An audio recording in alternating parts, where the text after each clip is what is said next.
चलो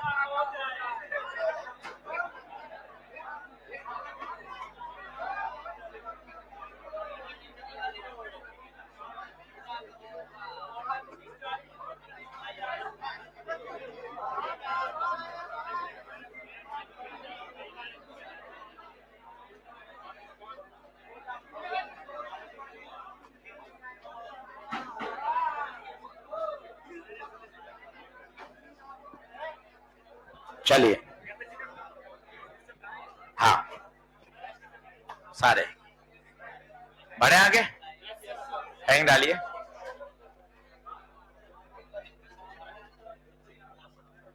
तो भाइयों बहुत आसान चैप्टर है, और आसान और हो गया है क्योंकि ट्रांजिस्टर वाला पोर्शन हट गया है। वो ही परेशान करता था बच्चों को। ट्रांजिस्टर, एम्पलीफायर, स्विच सब हट गए, तो चैप्टर एकदम से 50% कम हो गया है। बहुत आराम से पढ़ोगे तो 4-5 लेक्चर है, और तेज पढ़ोगे तो 3 लेक्चर में हो जाता है। ठीक है, अपन 3 लेक्चर में तो नहीं पढ़ेंगे, 5 लेक्चर पढ़ेंगे आराम से। जल्दबाजी काहे को पढ़ें, सही है। चलो लिखें, एंग डालिए। क्लासिफिकेशन। ले आप शांत हो जाओ।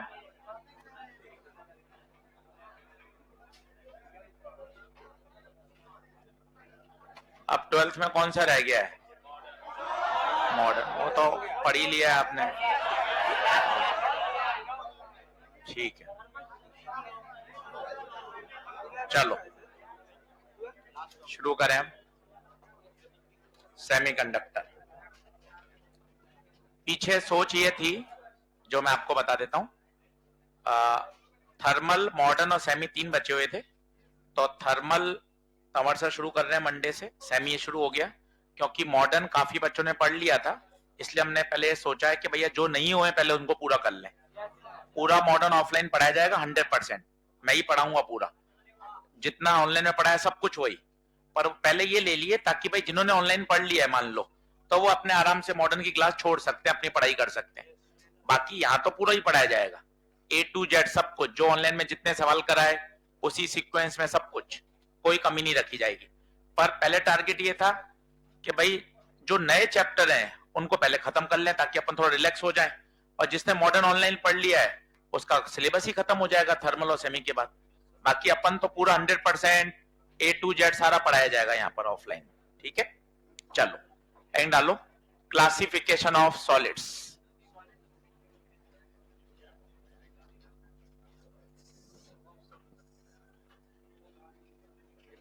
आप शांत हो जाएं, बहुत ध्यान से सुनना, क्योंकि ना चैप्टर थ्योरेटिकल ज्यादा है, बायो वाली फीलिंग ज्यादा है ना। इंफॉर्मेशन समझनी और याद रखनी है, तो इंफॉर्मेशन बहुत सारी है, तो इसको बहुत ध्यान से सुनोगे ना, अच्छे नोट्स बना लोगे तो काम हो जाएगा। तो थ्योरेटिकल चैप्टर है और 3 से 4 सवाल आपको मिल जाएंगे 4-5 लेक्चर में। ठीक है, आप सबने बोला 5 लेक्चर में आराम से पढ़ो, इसलिए अपन पूरे 5 ही लगा रहे है ना, तो कोई दिक्कत नहीं है। ठीक है, आराम से कर लेंगे, कोई दिक्कत नहीं। लिखें अब सॉलिड का क्लासिफिकेशन कितने में, 3 भागों में किया जाता है, लिख लें। पहला मेटल, आप बातचीत बंद करना भाइयों। Insulator, semiconductor.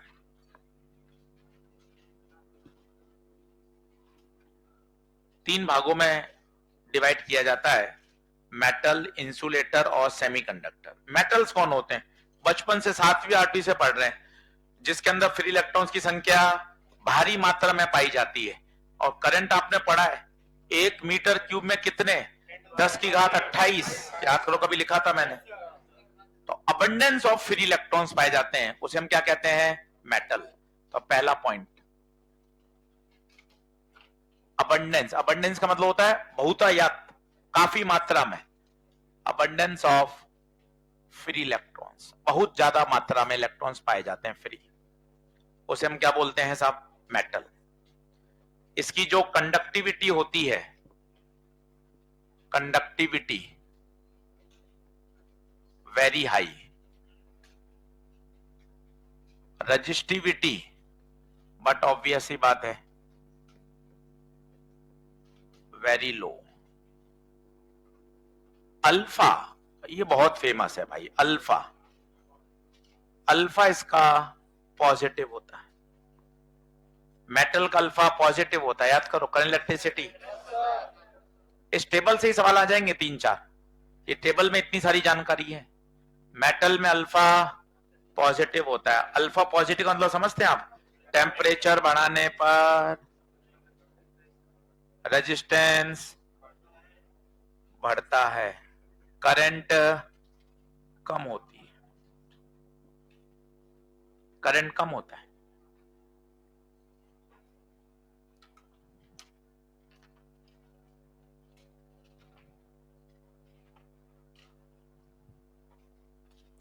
एक तो ये तरीका है, एक तरीका और है करंट का सोचने का, वो देखना अच्छा लगेगा।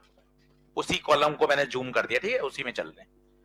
तो अगर आप देखें, ड्रिफ्ट वेलोसिटी का फॉर्मूला होता है E/m इंटू टाउ। सुनना, आसासन रीजन के बढ़िया तगड़े सवाल मिलेंगे। ड्रिफ्ट वेलोसिटी का फॉर्मूला होता है E/m इंटू टाउ। टेम्परेचर बढ़ाते हैं तो बताइए नंबर ऑफ कॉलिजन्स बढ़ जाते हैं, कॉलिजन बिकम्स मोर फ्रीक्वेंट, तो relaxation time, the average time interval between two successive collision कम हो जाएगा, और टाउ कम होगा तो ड्रिफ्ट वेलोसिटी भी कम। और सोच, आई बराबर होता है NaEVD। सोच VD कम होगा तो आई भी कम होगा। तो ये दूसरी अप्रोच है। अप्रोच वही है, टेम्परेचर बढ़ाने पर करंट कम हो रही है। ये सोचने का एक दूसरा एंगल है कि टेम्परेचर बढ़ाते हैं, कॉलिजन की संख्या बढ़ती है, कॉलिजन की संख्या बढ़ती है, रिलैक्सेशन टाइम कम हो जाता है, रिलैक्सेशन टाइम कम होगा तो ड्रिफ्ट वेलोसिटी भी कम हो जाएगी। ये अपने आप में एक छोटा सवाल है। ड्रिफ्ट वेलोसिटी कम होगी तो करंट भी, ये जो n है ये नहीं बदलता, n तो क्या रहता है, कांस्टेंट। जैसे मान लो कॉपर है, कॉपर का 1 मीटर क्यूब में तो 10 की घात 28 है, तो 10 की घात 28 ही होंगे। 1 किलो कॉपर, 10 किलो कॉपर, छोटा बड़ा शीट, इधर का भारत का, अमेरिका का कॉपर, अगर मेटल 1 मीटर क्यूब में 10 की घात 28 है तो 10 की घात 28 ही पाए जाएंगे, वो कांस्टेंट रहता है। बना लीजिए, यहां से छोटा करूं ना, अब जूम कर दूं। पहले इस वाले लेवल पे जितना दिख रहा है वो लिख लीजिए, रास्ता अपन बीच का निकाल लेते हैं। पहले जूम आउट में जो जो दिख रहा है वो लिख लीजिए, फिर अपन जूम इन कर देंगे। सही है?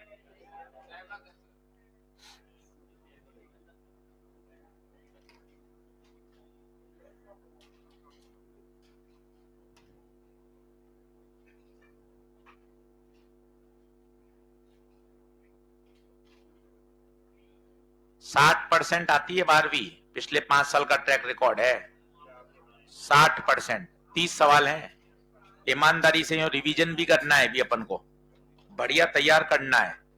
एनसीईआरटी नई डाउनलोड कर लेना, सवालों की संख्या कम हो गई है, एडिशनल सारे उड़ गए हैं, सॉल्व भी कुछ कुछ साफ हो गए हैं। तो एक बार कभी मैच कर लिया बैठकर, मान लो कभी कर रहे हैं, कैपेसिटर है तो कैपेसिटर के 10 के 10 सवाल वही हैं, मैंने आपको भेजे भी थे। एनसीईआरटी में आपको फिर कह रहा हूं, 12वीं की एनसीईआरटी बहुत काम की है, सवाल ऐसे कैसे आएंगे। कंटेंट इंपॉर्टेंट नहीं है, कंटेंट तो सबको पता है, प्रश्न की लैंग्वेज बस वो इंपॉर्टेंट है। आपको यही कहना चाहते हैं बार बार कि भैया लैंग्वेज, वो भाषा काम की है, और वो एनसीईआरटी सब जगत में फेमस है कि भैया भाषा उसकी थोड़ी सी कठिन है। अगर अपन उसको पढ़ लेंगे तो मजा आएगा। थ्योरी पढ़ने को नहीं कह रहा हूं, मैं भी सहमत हूं कि आपकी उसमें एक एक लाइन की थ्योरी पढ़ने की आवश्यकता नहीं है, बस सॉल्व एग्जाम्पल और अनसॉल्व तो जरूर बनते हैं। और खासकर 12वीं में, 11वीं में इतनी आवश्यक नहीं है जितनी 12वीं ज्यादा इंपॉर्टेंट है एनसीईआरटी के पॉइंट ऑफ व्यू से कह रहा हूं। क्या ये बात ओके है? सब देख लो पक्का। ये तो कौन है भाई? मेटल्स। इंसुलेटर बचपन से पढ़ रहे हैं, रबड़, प्लास्टिक, ये सब क्या है? इंसुलेटर। क्या कोई फ्री इलेक्ट्रॉन है? No free electron, no free electron. Conductivity very low, resistivity very high.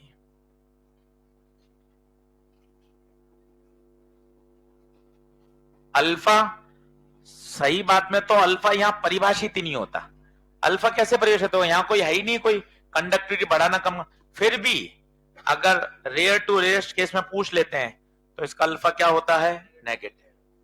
बाकी तो यहां अल्फा परिभाषित करने का कोई मतलब ही नहीं बनता। अल्फा नेगेटिव मतलब समझते हैं क्या होता है? टेम्परेचर बढ़ाएंगे तो रेजिस्टिविटी कम होगी, उल्टा चलता है।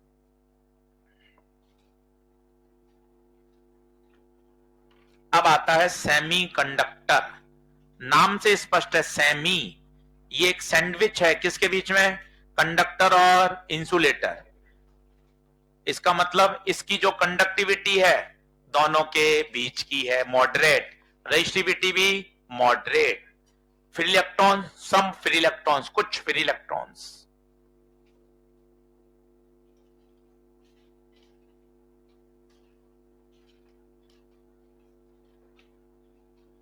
वहां मैंने शब्द लिखा है अबंडेंस, बहुतायत मात्रा। यहां देखो अबंडेंस नहीं लिखा है, कुछ। इन सब शब्दों का भी मतलब आएगा। ये रूम टेम्परेचर का भी अपने आप में सेंस है। हर बात का भी अगले 40-50 मिनट में मतलब आने वाला है। चैप्टर थ्योरेटिकल है तो थोड़ा सा आपको नोट्स में बहुत ध्यान रखना पड़ेगा। जो जो बातें बोलता जा रहा हूं, लिखवाता जा रहा हूं, सब तमीज से नोट्स बना लेना, क्योंकि 8-10 दिन बाद भूल जाओगे। नोट्स में सब लिखा रहेगा तो अच्छा रिवाइज हो जाएगा।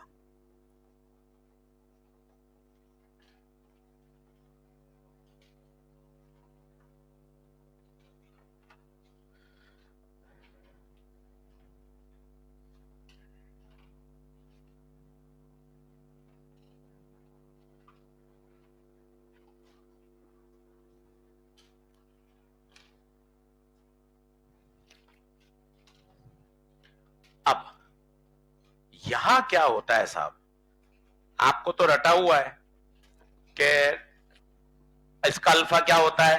नेगेटिव। टेम्परेचर बढ़ाने पर रेजिस्टेंस कम होता है, जबकि मेटल में तो, अगर हम यहां से सोचें, सेमीकंडक्टर में भी तो यही है, टेम्परेचर बढ़ाओगे तो वीडी कम होगा। इलेक्ट्रॉन को क्या ही पता है यार कि वो मेटल का फ्री इलेक्ट्रॉन है या सेमीकंडक्टर का? इलेक्ट्रॉन को पता है क्या?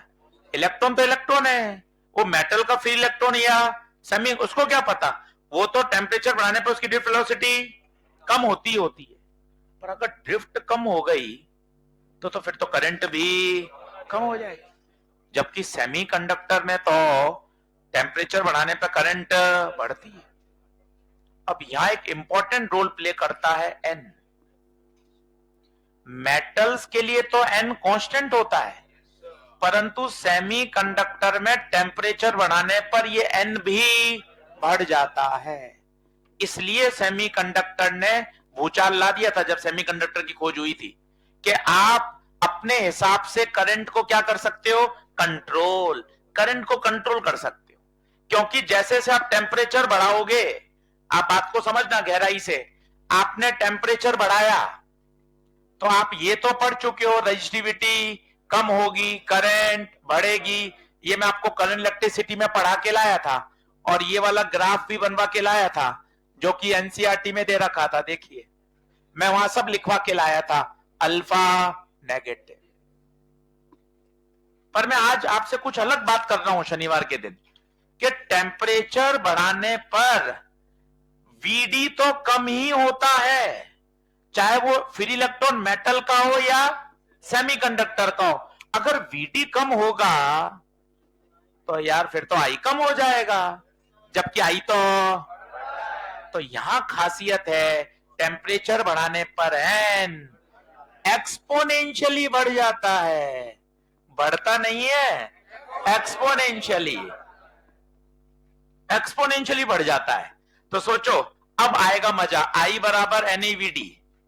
वीडी कम हो रहा है, 100% कम होगा, चाहे फ्री इलेक्ट्रॉन मेटल का हो या, परंतु एन भयंकर बढ़ गया। तो ओवरऑल बताइए करंट। ये शानदार बात है जो आज आपको सीख के जानी है कि ये बात तो सबको पता है, टेम्परेचर बढ़ाने पे सेमीकंडक्टर का रेजिस्टेंस कम होता है और करंट बढ़ती है, पर ये वाले लॉजिक से सीख के जाइए, क्योंकि आप अगर इस लॉजिक में आपको कोई चलते फिरते फंसा देगा, यार करंट को तू कम कर रहा है, करंट को बढ़ा रहा है तो ड्रिफ्ट बढ़नी चाहिए, पर ड्रिफ्ट तो क्या होती है, कम होती। तो आपके पास बढ़िया जवाब होना चाहिए, हाँ ड्रिफ्ट कम होगी, क्योंकि इलेक्ट्रॉन को क्या पता कि वो मेटल का फ्री इलेक्ट्रॉन है या, ड्रिफ्ट तो पक्का कम होगी, पर एन एक्सपोनेंशियली बढ़ता है, ये इसकी प्रॉपर्टी है, इसलिए ओवरऑल सर्किट में करंट बढ़ जाता है। क्या ये बात आपको समझ में आ रही है क्या? देख लो, आई कम, वीडी कम होता है, पर एन ज्यादा बढ़ जाता है, दैट्स व्हाई करंट भी बढ़ जाता है। तो इस बात को विशेष ध्यान रखिए, सबसे काम का सवाल यही है। इस चार्ट में से 4 से 5 सवाल सॉल्व हो जाते हैं, केवल अगर आपको ये चार्ट समझ में आ गया तो। तसल्ली से लिखिए, बहुत प्यार से पढ़ाएंगे। 5 लेक्चर पूरे, जब मैंने आपको ऑप्शन दे दिया था 3 या 5, आपने 5 चुन लिया, तब तो भागा दौड़ी का कोई मतलब ही नहीं है।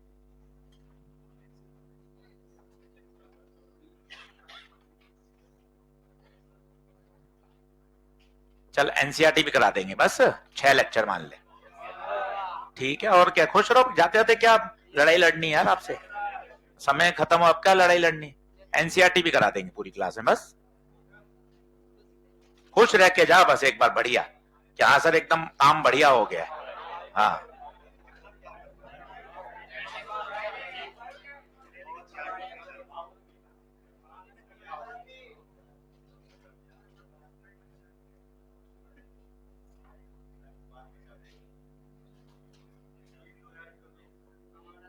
चलो, ये बात देख लो, टेम्परेचर बढ़ाने पर, अच्छा सेमीकंडक्टर के उदाहरण भी याद रखना, वो सेमीकंडक्टर नहीं बोलता, सिलिकॉन और, सबसे पॉपुलर यही है, सिलिकॉन और जर्मेनियम। वो सेमीकंडक्टर बोलेगा ही नहीं, वो बोलेगा कॉपर और सिलिकॉन, तो फिर तेरे चमकना चाहिए, कॉपर मेटल, सिलिकॉन सेमीकंडक्टर। लिख लो, ये वाला हिस्सा जूम कर रहा हूं, वापस देख लो। ये ग्राफ मैंने करंट इलेक्ट्रिसिटी से चुराया है, करंट इलेक्ट्रिसिटी का है ये, सेमीकंडक्टर का। टेम्परेचर बढ़ाने पर रेजिस्टिविटी घटती है, अल्फा नेगेटिव, सब बातें काम की हैं बच्चे, नोट्स इसके बहुत इंपॉर्टेंट हैं, ऑलमोस्ट थ्योरेटिकल चैप्टर है। ट्रांजिस्टर वाला हिस्सा जो बढ़िया था वो हट चुका है, अब तो कल आ जाएगा P type, N type, PN junction, और उसके बाद आएगा लॉजिक गेट। ट्रांजिस्टर जो बड़ा पोर्शन था, amplifier, transistor as a switch, सब हट गए। Common base, common emitter, common collector, वो उड़ गया, उसमें बच्चे परेशान भी होते थे, आसान भी था, ये वाला हिस्सा तो आसान है। चलो मिटाऊं क्या? लास्ट नोट लगा के लिखो, वो कहेगा कॉपर और सिलिकॉन, तो तेरे बत्ती जलनी चाहिए, कॉपर मेटल है, सिलिकॉन सेमीकंडक्टर है। वो और होशियार है, उसको पता है टेम्परेचर बढ़ाना सब में, वो भाई उल्टा करता है, कूल डाउन, कूल डाउन। क्योंकि क्या होता है, ये तो रट के गए, आप टेम्परेचर बढ़ाते हैं रेजिस्टेंस बढ़ता है, कूल डाउन तो उल्टा चलेगा। कूल डाउन का मतलब क्या है, टेम्परेचर कम तो रेजिस्टेंस भी कम, alpha positive. Cool down, temperature कम तो रेजिस्टेंस,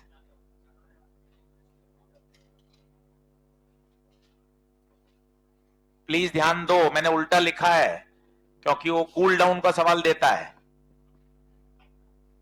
2 मिनट रुक जाता हूं, कोई जल्दबाजी नहीं है, तसल्ली से देख लो। एक तो नाम गायब कर देता है, मेटल सेमीकंडक्टर, वो लिखता है कॉपर और सिलिकॉन, तो पहले तेरे ये चमके, कॉपर मेटल है और सिलिकॉन सेमीकंडक्टर है। सामान्यतः किताबों में, नोट्स में, मॉड्यूल में टेम्परेचर बढ़ाने की बातें होती हैं, तो वो कूल डाउन कर देता है, क्योंकि वो रटा हुआ रहता है आपके, कूल डाउन कर दिया।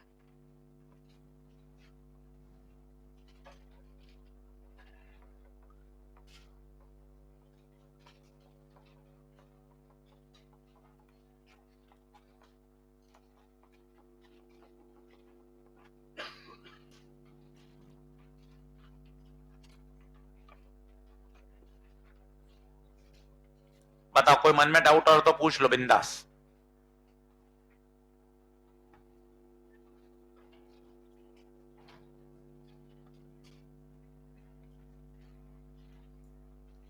इसकी एनसीईआरटी कराऊंगा, 3 दिन बाद से क्लास में लाना शुरू करेंगे, एनसीईआरटी साथ साथ पूरी इसकी निपटा देंगे। तो क्या 4 सवाल हैं भाई, आप सोच, 5 लेक्चर में 4 सवाल मिल रहे हैं तो बढ़िया है ना। मॉडर्न के साथ जोड़ देगा तो 9 सवाल हो गए, 5 से 6 वहां, 3 सवाल इसके पकड़ ले, तो 9 सवाल तो बहुत होते हैं। और कितने दोनों पार्ट छोटे छोटे हैं। चलो करूं आगे, कुछ न्यूमेरिकल कर लो इसमें।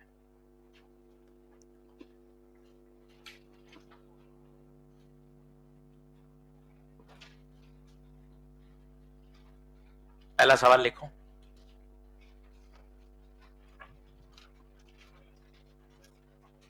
पहला क्वेश्चन,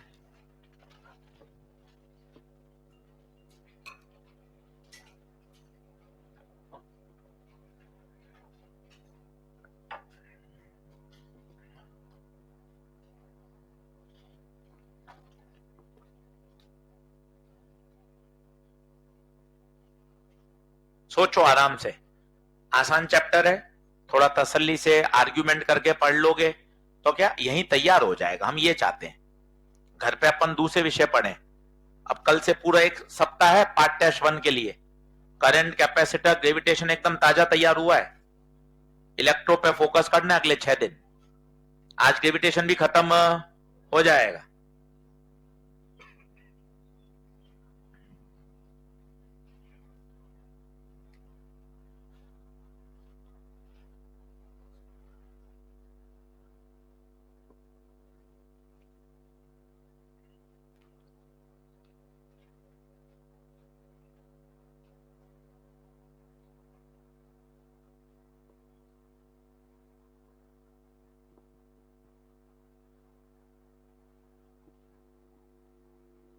पंद्रह मिनट पहले करते हैं, 1:45 करते हैं क्या, बताओ,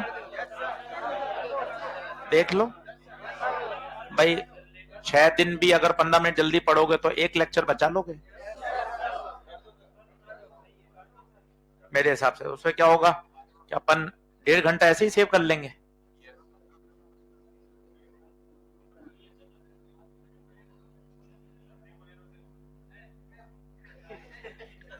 जरूरत नहीं है अब एक्स्ट्रा की, काय को लें, एक आपने एक्स्ट्रा मेन दे दी, बहुत है यार।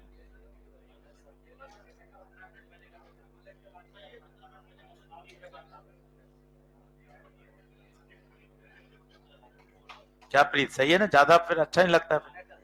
25-30 एक्स्ट्रा मेन हो जाए तो अच्छा तो नहीं लगेगा।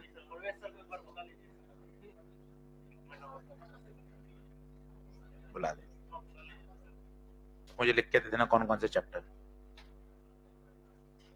चलिए, सवाल तगड़ा है, बहुत ध्यान से पढ़ो, आप खुद कर सकते हो, बस वही चीज उसने कुछ अलग अंदाज में पूछ ली है।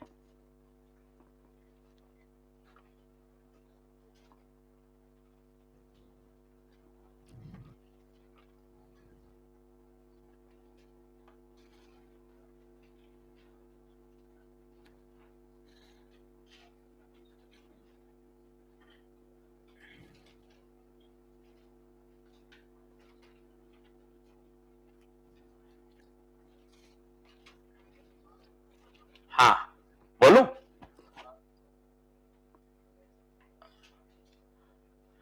अरे यहाँ स्टार्ट करना भूल गया यार। चलो, वो कह रहा है आपने एक प्योर सेमीकंडक्टर लगा रखा है और आपने इसको गर्म कर दिया। देखना भाई, टेम्परेचर बढ़ाएंगे, इसका रेजिस्टिविटी कम, अल्फा नेगेटिव होता है। पहले इसमें हाँ बोल, पक्का तुम चाहते हो कि to keep the reading constant, तुम चाहते हो आई हमेशा कांस्टेंट रहे, आई हमेशा कांस्टेंट रहे। अगर ये आर कम हो रहा है तो इस आर को बढ़ाना पड़ेगा, खत्म। कोई रॉकेट साइंस कहां है? अगर हीट करने पर इसका रेजिस्टेंस कम हो गया तो फिर तो करंट बढ़ जाएगी। वो कहता करंट वही रहे, तो जितना इसका रेजिस्टेंस कम हुआ है उतना ही इसका रेजिस्टेंस बढ़ा दो, खत्म। तो आंसर है, वुड यू इंक्रीज और decrease the value of R? We should increase the value of resistance R. ये तीर का निशान समझते हो? वेरिएबल।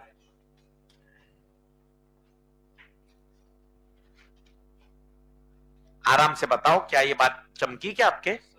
टेम्परेचर बढ़ाने पर सेमीकंडक्टर का तो कम होगा, सेमीकंडक्टर कम होगा तो रेजिस्टेंस का बढ़ा दो, in order to keep the current constant, in order to keep the current constant.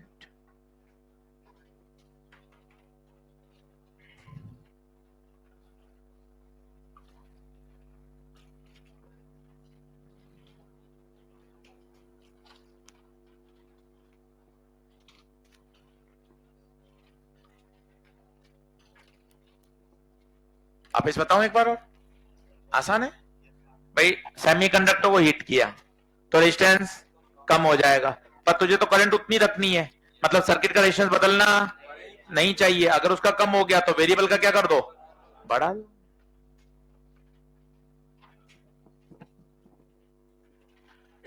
Question number 2 लिखें।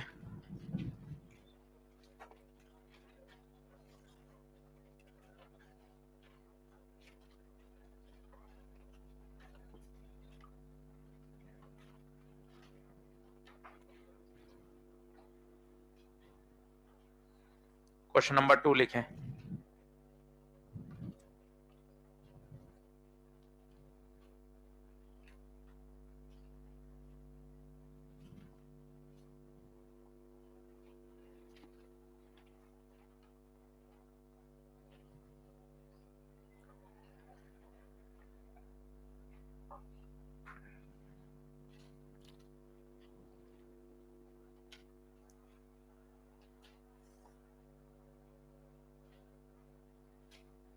बताओ, अभी तो पढ़ के आए हो।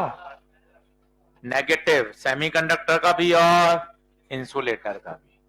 वैसे तो डिफाइन नहीं करते, पर अब पूछ लिया अलग से तो बोलना ही पड़ेगा।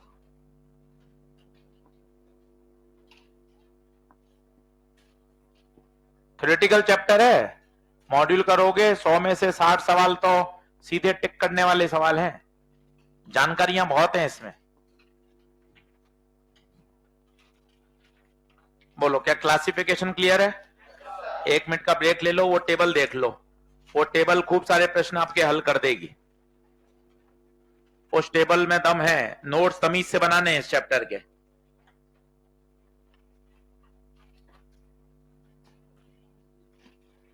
सेमीकंडक्टर शुरू करवा दिया ताकि आपके 2 बड़े चैप्टर्स अभी तैयार हो जाएं। मॉडर्न में रिलैक्स रहेंगे कि भैया मॉडर्न करा हुआ है तो अच्छी बात है, वो क्लास छोड़ सकते हैं। और जिनको पढ़ना है, कैसे अपने पास तो कीपैड का मोबाइल है, पढ़ा ही नहीं सर हमने ऑफलाइन ऑनलाइन, हमें पूरा पढ़ाया जाएगा। कटौती, कोई सवाल की कटौती कैसे होगी? वो तो ऑनलाइन में दर्ज है सारे सवाल, आप तुरंत कॉपी ले आओगे, सर यहाँ ज्यादा है, तो मुझे खुद को ही पता है, तो मैं ऐसा कुछ करूंगा ही नहीं, एग्जैक्ट डॉट टू डॉट वही कराऊंगा, तो कोई दिक्कत ही नहीं आएगी। नहीं तो आप मुझे पकड़ लो, सर यहाँ फोटोइलेक्ट्रिक के 16 सवाल बन रहे हैं, आपने कॉपी में तो 12 ही कराए हैं सर, तो ऐसा बात सुनने को मौका ही नहीं देंगे आपको। डॉट टू डॉट, बिल्कुल प्लेन मिरर, सही। चलिए आगे बढ़े, लिखें। Energy level for isolated atom. अब सुनना भाइयों, काफी बातें सुनने की हैं, समझने की हैं, बोर्ड पे ध्यान देना। Energy level for isolated atom. अब किसी आइसोलेटेड एटम की बात करें, मान लो सिलिकॉन की कर लेते हैं। सिलिकॉन का किसी को एटॉमिक नंबर पता है? 14। सही है। इसका इलेक्ट्रॉनिक कॉन्फ़िगरेशन लिखूं 1s2 2s2 2p6 6 2 8 2 10 3s2 3p2। सही है। 14 हो गए पूरे पूरे। ठीक है, ये इलेक्ट्रॉनिक कॉन्फ़िगरेशन हो गया। अगर आप समझें कि सिलिकॉन का अगर आप डायग्राम बनाएं, सोचें, तो ये है न्यूक्लियस और इसके चारों तरफ कौन चक्कर लगा रहे हैं? इलेक्ट्रॉन्स। इलेक्ट्रॉन का सिर्फ किससे अट्रैक्शन है? अपने खुद के न्यूक्लियस से। अगर इसकी आप पोटेंशियल एनर्जी लिखें, थोड़े से आप जानते हैं, केमिस्ट्री में पढ़ा हो, तो ये तो होता है इलेक्ट्रो का फॉर्मूला। इलेक्ट्रॉन की लिखनी है Q1 न्यूक्लियस प्लस का ZE, इलेक्ट्रॉन माइनस E, तो माइनस का kZ² बाय R। अगर आप U और R का ग्राफ बनाएं तो कुछ ऐसा ग्राफ आएगा, देखते जाइए। ये ग्राफ बहुत बातें कहता है। अगर आप पढ़ना चाहो तो, सिर्फ ठीक है टाइम पास कर रहे हैं तो अलग बात है। अगर आप पढ़ना चाहो तो ये ग्राफ इतनी बातें कह रहा है, आप देखना। यहां तो बैठा है न्यूक्लियस, ये न्यूक्लियस की पोजीशन है, ठीक है, ये न्यूक्लियस। और जैसे से आप दूर जा रहे हो, इलेक्ट्रॉन की आप एनर्जी लिखते जा रहे हो। आप देखो सबसे पास में होगा 1s ऑर्बिटल, सबसे पहले पास में 1s होगा। आप 1s के कॉरेस्पॉन्ड देखिए, एनर्जी सबसे कम है, नेगेटिव में, नेगेटिव में है भैया, सबसे कम है। जितनी पोटेंशियल एनर्जी कम होती है उतनी स्टेबिलिटी। हाँ सर, इनर इलेक्ट्रॉन है, इनर इलेक्ट्रॉन तो टाइटली बाउंड होता है। जैसे जैसे आप दूर जा रहे हैं, this is the position nucleus, सब दिखेगा इसमें। दूर जा रहे हो, ये 2s पर आए, ये 2p पे आए, ये 3s पे आए। जैसे जैसे दूर जाते जा रहे हो, पोटेंशियल एनर्जी बढ़ती जा रही है। और जब बहुत दूर चले जाते हो तो याद करिए, इलेक्ट्रॉन इंफिनिटी पे अगर चला जाए तो उसकी पोटेंशियल एनर्जी 0। जितना दूर जाते जा रहे हो, न्यूक्लियस का ट्रैक्शन बाउंडनेस कम होती जा रही है। अगर मैं इसको 3 डायमेंशन में बनाऊं तो ग्राफ ऐसा इधर भी बनेगा, पीछे भी बनेगा, इधर भी बनेगा। तो 1s का अगर आप सोचोगे तो ये 1s का इलेक्ट्रॉन है, ये ऐसे घूम रहा है। अलग तरह की बातें बता रहा हूं, कुछ कभी सुनी नहीं है आपने, पर सुनेंगे तो समझ में आएगा। ये देख 1s का इलेक्ट्रॉन, ये 1s का पोजीशन, ये 1s का इलेक्ट्रॉन, ये सोच ये 2s का, ये ऐसे घूम रहा है। सर कैसे? ये इधर पीछे भी है, इधर भी और इधर भी है। 3 डायमेंशन में लेंगे तो न्यूक्लियस के चारों तरफ ही तो घूम रहा है। ये न्यूक्लियस बैठा है, ये न्यूक्लियस, इमेजिन कर, थोड़ा कोशिश कर, ये न्यूक्लियस, ये 1s का इलेक्ट्रॉन, तो ऐसे तो घूम रहा है। सोच के देख, इस तरह से तो घूम रहा है। हेलो, ये आ गया पोटेंशियल एनर्जी आर का कर्व। और सर ये तो कुछ भी समझ में नहीं आया मेरे, कोई टेंशन नहीं ले। अगर आपने इसके एनर्जी लेवल बनाए, हाइड्रोजन स्पेक्ट्रम में बनाते थे आप, n बराबर 1, n बराबर 2, n बराबर, तो आप ध्यान से देखें, हाइड्रोजन के तो आपको रट्टे पड़े हैं, -13.6, -3.4। मैं क्या कहना चाहता हूं, सिंगल एटम जब होता है जिसे बोलते हैं आइसोलेटेड, इसके एनर्जी लेवल डेफिनिट होते हैं एंड डिस्क्रीट होते हैं। अब कुछ बढ़िया शब्द आ रहे हैं, डेफिनिट और डिस्क्रीट। अगर हाइड्रोजन की बात करूं तो n बराबर 1 की एनर्जी है -13.6, ना 13.5 चलेगी ना 13.7 चलेगी, एग्जैक्ट 13. डेफिनेट। डिस्क्रीट, कंटिन्यू नहीं है, n1 के बाद n2 है, लगातार नहीं है, बीच में क्या एक गैप है। डिस्क्रीट एनर्जी लेवल्स हैं और कैसे हैं? डेफिनेट। ये किस में होते हैं? आइसोलेटेड एटम में। ये आइसोलेटेड एटम्स की बात हो रही है। कई किताबें और 1s ऐसा बना देती हैं, ये 1s, फिर ये 2s, फिर ये 2p, फिर ये 3s, ये भी सही है। 1s में कितने इलेक्ट्रॉन? 2, यहां 2 इलेक्ट्रॉन दिखा देती हैं। 2s में कितने? 2, ये 2 दिखा देती हैं। 3s 2p में कितने? 6, 1 2 3 4 5 6, 3s में 2, ऐसे। ये सब क्या है? ये एनर्जी लेवल्स हैं। हर इलेक्ट्रॉन की एक डेफिनिट क्या है? एनर्जी है, डिस्क्रीट एनर्जी है, डेफिनिट है। क्या ये बात दिमाग में घुस रही है? ये किसकी बात हो रही है? Isolated atoms. अब अगला शब्द बड़ा जबरदस्त है, पहले आप इसको छापें फिर आप उस पे आते हैं। इसको वापस समझाऊंगा, धीरे धीरे कॉन्सेप्ट बिल्ड कर रहे हैं। जहां सवाल बनेगा मैं समझाऊंगा, बहुत अभी आप पजल मत हो। जहां सवाल बनेगा ना मैं खुद बताऊंगा, पर पूरी कहानी सुननी जरूरी है कि एनर्जी लेवल ही हम सब बात करते थे। अभी 10 मिनट में एनर्जी लेवल की जगह बोलने लग जाऊंगा एनर्जी बैंड। तो मैं वो बताना चाहता हूं बैंड क्यों। केमिस्ट्री में energy level energy level energy level चलता है, अभी हम 15 मिनट बाद बोलने लग जाएंगे एनर्जी बैंड। वो लेवल से बैंड तक का सफर, वो मैं आपको एक बार सिखाना चाहता हूं कि भाई हो क्या रहा है। सर ये वाली बात नहीं समझ में आई, एक बार ये अलग ग्राफ फिर समझाऊंगा, क्यों ग्राफ आया, कैसे आया, हर बात देखेंगे। आराम से नोट करो, खुश रहो, खुश होके पढ़ोगे ना तो मजा आएगा। वापस समझना है 2 बार और समझ लेंगे, कोई टेंशन नहीं है, छोटे बच्चे हो।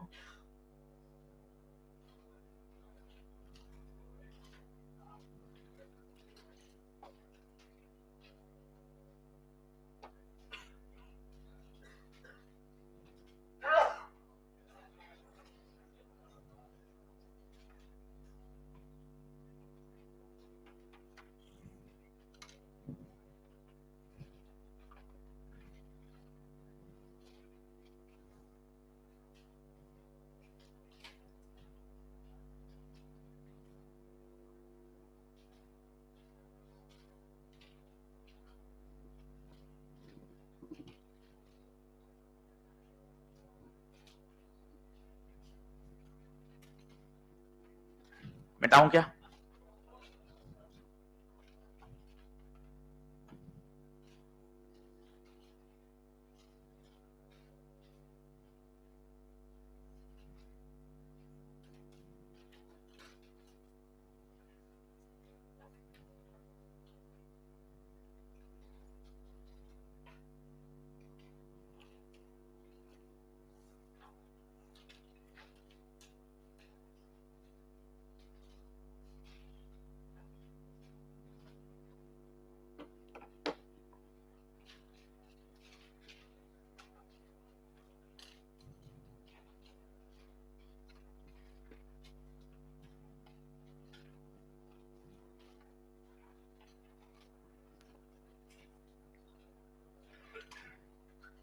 अब कौन सी ऊपर से चीज गई? ये वाले तो नहीं जानी चाहिए। ये तो एनर्जी लेवल कितनी बनाते हो आप, N1 N2 ये तो सब रटा हुआ है।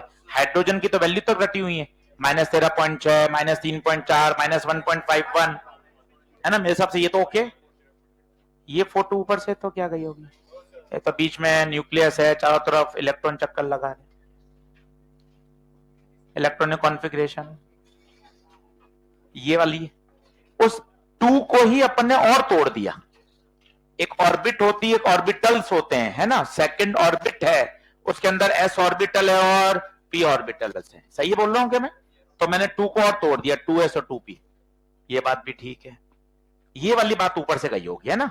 ये अपन समझते हैं। आओ सब, मेरे तो सब ऊपर से जाता है। इलेक्ट्रो बोलूं क्या? नहीं नहीं नहीं नहीं, इलेक्ट्रो कोई नहीं। इस पे आओ, एकदम तुम भावनात्मक मत हो जाया करो कि सब पूरा प्यार से समझा रहे। इलेक्ट्रो की कॉपी ले आऊंगा मैं तो। इस पे ध्यान देंगे।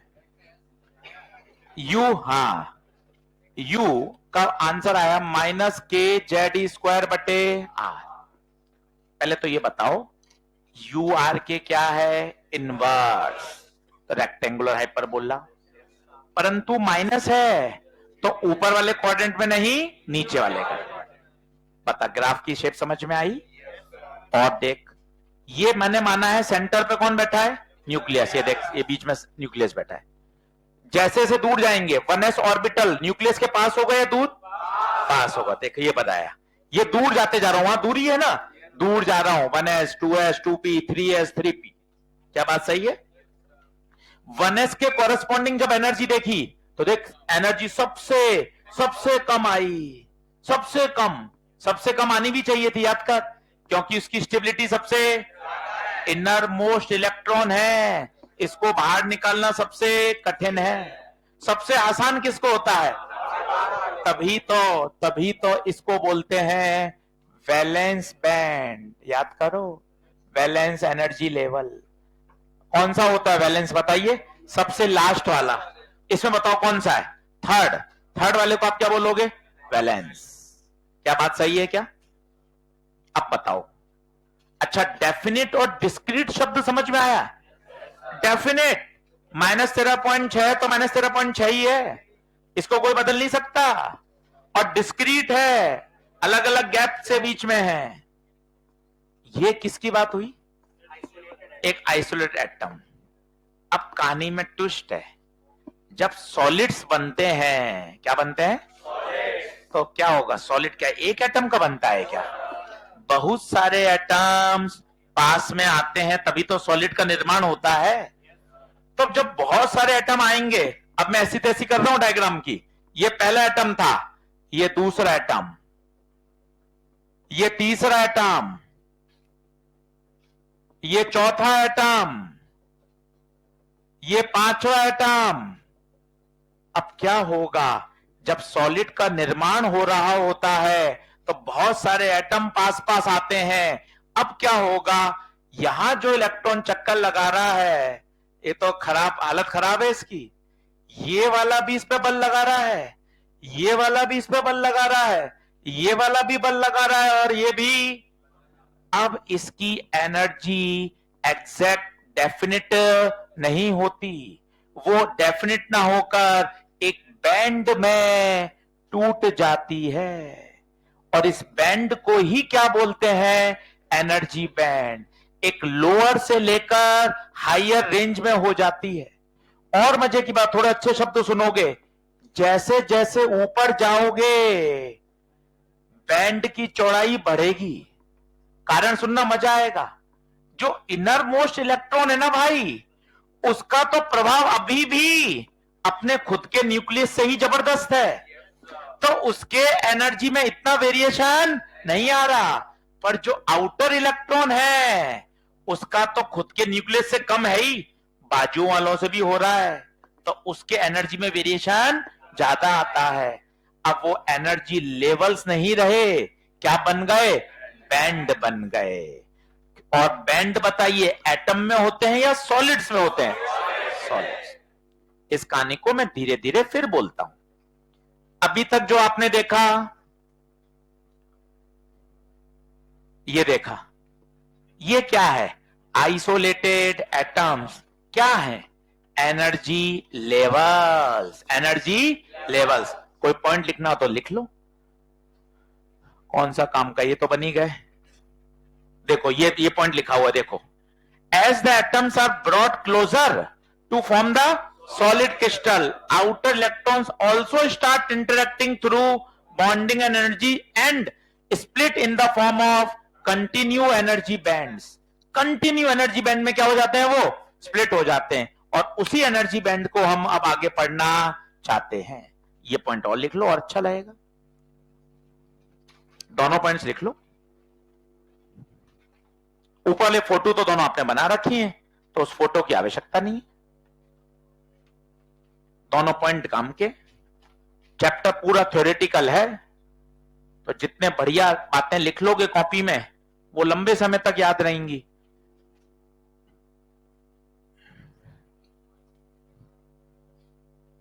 और लिखने के बाद थोड़ी बात करना है ना, कि सर पहले आपने सिंगल एटम की बात बताई, अब हम सॉलिड के निर्माण की बात कर रहे हैं। जब सॉलिड बन रहा होगा तो बहुत सारे एटम पास पास आएंगे, और क्या करेंगे? जो इलेक्ट्रॉन्स हैं वो अब दूसरे के न्यूक्लियस से भी क्या करेंगे? अफेक्ट करेंगे। अब उनकी एनर्जी डेफिनिट नहीं होगी, अब उनकी एनर्जी स्प्लिट हो जाएगी, एक रेंज में, एक रेंज आ जाएगी, उस रेंज को हम क्या बोलते हैं? Energy band.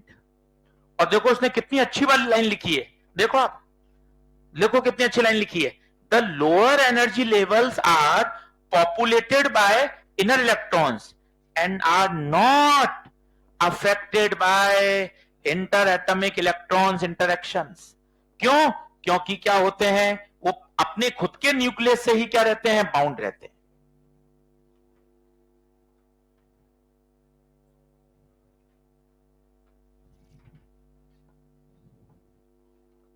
लिख लो।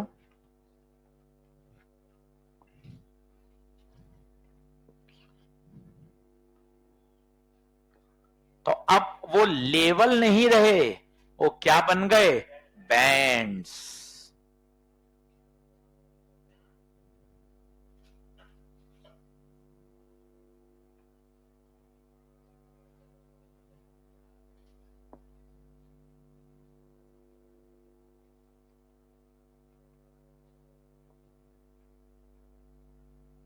लास्ट में क्या लिखा अंग्रेजी में? स्प्रेड मोर। ये समझ में आया?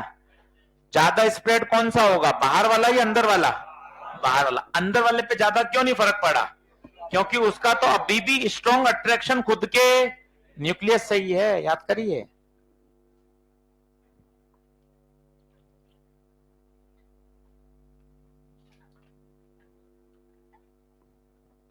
करूं नेक्स्ट क्या?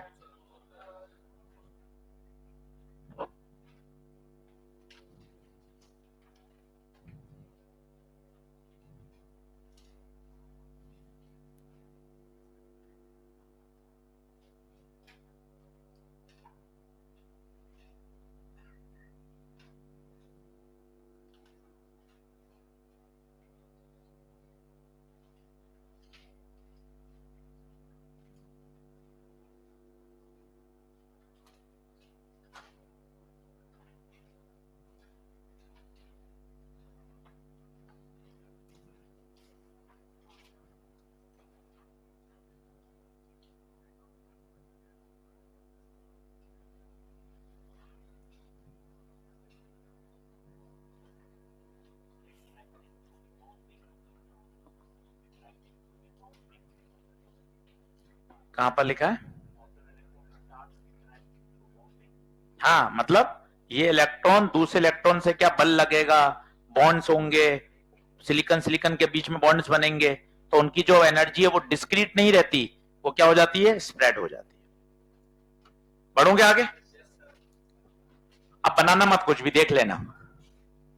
ये एक हाइड्रोजन का दिखाया है आपको, ठीक है? सिर्फ देख लीजिए, कहीं जरूरत नहीं है। हाइड्रोजन के क्या फोटो इलेक्ट्रिक इफेक्ट में काम आते हैं, एटम स्ट्रक्चर में काम आते हैं। देखो -0.6, -3.4, -1.5, -0.85। देख ये क्या है? लेवल है या बैंड है? तो ये एटम होगा या सॉलिड? टर्मिनोलॉजी को पकड़ो, गए बीते थोड़ी ना हो बिल्कुल कि समझ में नहीं आएगा। एटम है, atom, single atom. Single atom में लेवल होते हैं, क्लास में लिखाते हैं हाइड्रोजन स्पेक्ट्रम, तो हाइड्रोजन एटम का स्पेक्ट्रम है। क्या बात क्लियर हो रही है क्या? ये देख लो, ये सब कुछ है, बोर मॉडल है। ये देखो, in isolated atom discrete energy levels are present like. मेरे हिसाब से सारी बातें समझ में आनी चाहिए। अब बात करते हैं, देखो कोशिश करना, बताइए ये क्या, सिंगल एटम या solid? Single atom. Isolated atom बोल सकते हैं, परंतु यही जाके अब ये किस में स्प्रेड हो गए? बैंड्स। ये देखिए, ये बैंड्स। जो बाहर वाला वैलेंस होता है वो दो पार्ट में टूटता है, वैलेंस बैंड और कंडक्शन बैंड। कौन सा वाला एनर्जी लेवल बताइए? बाहर वाला बोले तो वैलेंस। कितने टुकड़ों में टूटता है? दो, वैलेंस बैंड और कंडक्शन। और ये जो गैप होता है, इस गैप को ही बोलते हैं forbidden energy gap. Forbidden energy gap. वापस बताइए सर, ये तो थे आपके एनर्जी लेवल। सिलिकॉन के बता देता हूं, चल सिलिकॉन का बता। 1s2 2s2 2p6 3s2 3p2। क्या ये वाला ही वैलेंस कहलाएगा? क्या ये वैलेंस शेल है? यही वैलेंस शेल स्प्लिट हो जाता है कितने भागों में? 2 भागों में, वैलेंस बैंड और कभी आपने पढ़ा हो रूम टेम्परेचर पर ही इतनी एनर्जी मिल जाती है कि वो क्या हो जाते हैं? फ्री हो जाते हैं, और फ्री होके लैटिस में इधर उधर घूमते हैं। पता है वो कहां आ जाएंगे? कंडक्शन बैंड में। उनकी एनर्जी बाकी बॉन्डेड इलेक्ट्रॉन से थोड़ी सी ज्यादा है, और जो बॉन्ड बनाकर रह रहे हैं वो किस में पाए जा रहे हैं? वैलेंस। वापस सुनो, ये तो कचरा किसका चल रहा है? 1s 2s 2p 3s 3p, ये तो सारे ही ऐसे कैसे हैं? 1s 2s 2p जो भी आगे है। बात किसकी हो रही है? आउटर वाले की। आउटर वाले के कितने टुकड़े हुए? 2, वैलेंस बैंड और कंडक्शन बैंड। रूम टेम्परेचर पर इतनी पर्याप्त ऊर्जा अगर उसको मिल गई तो वो कूद कर कहां चला जाएगा? कंडक्शन। बताओ कंडक्शन बैंड में कौन पाया जाता है? Free electron. और वैलेंस में कौन से पाए जाएंगे? Bonded electrons. और यहां से यहां कूदाने के लिए क्या चाहिए? Energy gap. ये एनर्जी गैप कौन देगा? या तो रूम टेम्परेचर से मिल जाए। रूम टेम्परेचर से एनर्जी कैसे मिलती है? थर्मोडायनेमिक्स हमने पढ़ा था, थर्मल एजिटेशन के कारण एनर्जी मिलती है हाफ kT। कभी सुना हो आपने law of equipartition of energy? Temperature के कारण हाफ kT एनर्जी मिलती है, और वो एनर्जी इतनी पर्याप्त हो गई कि उसको कहां पहुंचा देगी? कंडक्शन में। तभी तो आप कहते हो मेटल्स में फ्री इलेक्ट्रॉन ज्यादा है। पता है क्यों ज्यादा है? ये गैप ही नहीं है, ये गैप ही नहीं है। मतलब वैलेंस बैंड और कंडक्शन बैंड क्या करते हैं? ओवरलैप। तुक्का मारिए, इंसुलेटर में क्या होता होगा? ये गैप बहुत होता होगा। तो जो बॉन्डेड इलेक्ट्रॉन है उनकी औकात ही नहीं है कभी कंडक्शन बैंड में, क्योंकि उनको देने के लिए बहुत ज्यादा एनर्जी देनी, जो कि नॉर्मल रूम टेम्परेचर पे संभव। इसलिए इंसुलेटर में वो कंडक्शन बैंड एम्प्टी रहता है। सेमीकंडक्टर में क्या होता होगा? कुछ कुछ इलेक्ट्रॉन रूम टेम्परेचर पे कहां पहुंच जाते हैं? कंडक्शन। यस और नो? बनाना शुरू करिए। ये फॉरबिडन का क्या मतलब होता है? एनीवन कोई जानता हो? फॉरबिडन का डिक्शनरी मीनिंग? छुपा हुआ, हिडन होता है वो तो। फॉरबिडन गूगल करो, फॉरबिडन का इंग्लिश मीनिंग गूगल करके बताओ।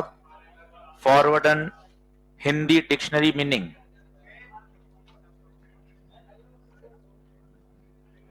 बहुत अच्छा शब्द समझ में। क्यों फॉरबिडन तुम इतने समय सुन रहे हो ना, पता ही नहीं है तुम्हें? निषेध। निषेध का तो होता है मनाही, मना, मना, वर्जित। बहुत बढ़िया। अब सुन, कितना मस्त शब्द समझ में आएगा।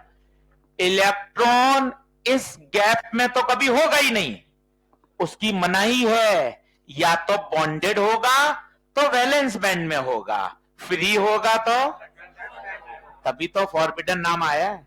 कोई कारण तो रहे होते होंगे, ऐसे नहीं मूली अदरक कुछ भी बोल दिया है? सर फॉरबिडन पढ़ रहे हैं, अरे फॉरबिडन के पीछे कोई विज्ञान तो होगा। फॉरबिडन का मतलब ये होता है, डिक्शनरी मीनिंग होता है निषिद्ध, वर्जित। यहां पर इलेक्ट्रॉन का पाया जाना वर्जित है। अब सोच कितना अच्छा है। हाँ सर बात तो सही है यार, अगर इलेक्ट्रॉन बॉन्डेड होगा तो वैलेंस बैंड में पाया जाएगा, और उसके पास पर्याप्त ऊर्जा मिल गई तो कंडक्शन बैंड में पाया जाएगा। उन दोनों के बीच में तो कभी वो इलेक्ट्रॉन पाया ही नहीं जाएगा, तभी तो नाम उसका फॉरबिडन है। फॉरबिडन एनर्जी गैप, उस गैप में कभी भी इलेक्ट्रॉन नहीं पाया जाएगा। सोच के बताइए, सबसे ज्यादा एक गैप किस में होता होगा? इंसुलेटर में। वैलेंस से कंडक्शन में कूदाने के लिए ऊर्जा बहुत ज्यादा चाहिए, इसलिए कंडक्शन बैंड होता ही नहीं है, उसके अंदर फ्री इलेक्ट्रॉन्स होते ही नहीं है। कंडक्शन बैंड एम्प्टी होता है, इसलिए इंसुलेटर करंट फ्लो नहीं कराते। बचपन से पढ़ रहे हो तुम, 6ठी 7वीं से, इंसुलेटर में करंट फ्लो नहीं होती। फिर तुमने थोड़े बड़े हुए तो तुम्हें पता चला अच्छा इंसुलेटर में फ्री इलेक्ट्रॉन नहीं होते। आज और अच्छा बोलो, इंसुलेटर में कंडक्शन बैंड एम्प्टी होता है। और अच्छा बोलो, इंसुलेटर में वैलेंस बैंड से कंडक्शन बैंड में कूदाने के लिए ऊर्जा बहुत ज्यादा चाहिए, वो इलेक्ट्रॉन अपने आप वहां पहुंच नहीं पाता। और बढ़िया शब्द आ गए आपके पास। मिटाऊं क्या? ये कौन स्प्लिट हुआ है बताइए? लास्ट वाला वैलेंस एनर्जी लेवल कितने भागों में? दो, वैलेंस बैंड और कंडक्शन।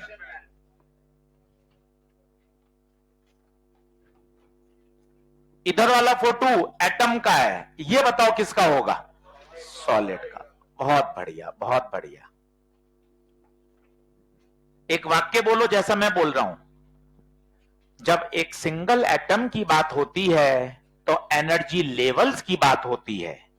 जब सॉलिड का निर्माण हो रहा होता है तो एटम एटम पास में आते हैं और उनके इंटरेक्शंस के कारण अब एनर्जी लेवल नहीं होते, एनर्जी बैंड हो जाता है। और जो लास्ट वाला वैलेंस शेल है, वैलेंस एनर्जी लेवल है, वो कितने भागों में टूट जाता है? दो भागों। ज्यादा एनर्जी वाला इलेक्ट्रॉन कहां पाया जाएगा? तुक्का मारो। अलग अलग तरीके से पूछ रहा हूं। ज्यादा एनर्जी वाला, ज्यादा एनर्जी, अरे उसके पास एनर्जी ज्यादा है तो कंडक्शन में ही पाया जाएगा ना भाई, फ्री हो गया ना वो। और अगर बॉन्डेड है तो कहां पाया जाएगा? बैलेंस। यहां फ्री इलेक्ट्रॉन पाए जाते हैं।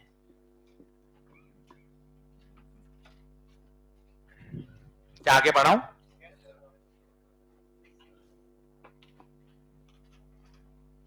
कठिन नहीं है वैसे, है तो इंटरेस्टिंग, है तो बढ़िया। मतलब चीजों का सबका कारण पता है, ऐसा नहीं है कि बिल्कुल ही रटने वाली बातें हो, है लॉजिकल।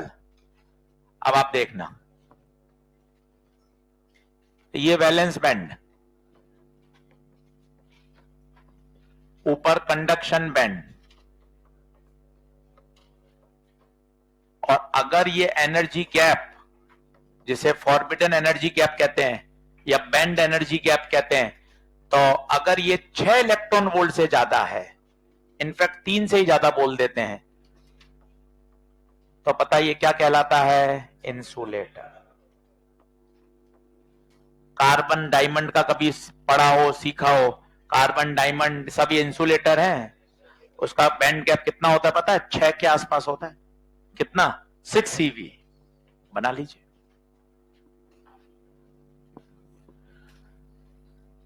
सेमीकंडक्टर का क्या होता होगा सोचो? कम या ज्यादा? कम।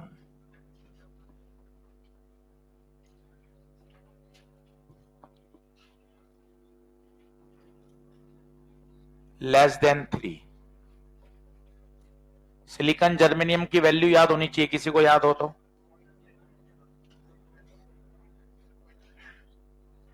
सिलिकॉन जर्मेनियम बताओ। नहीं याद है?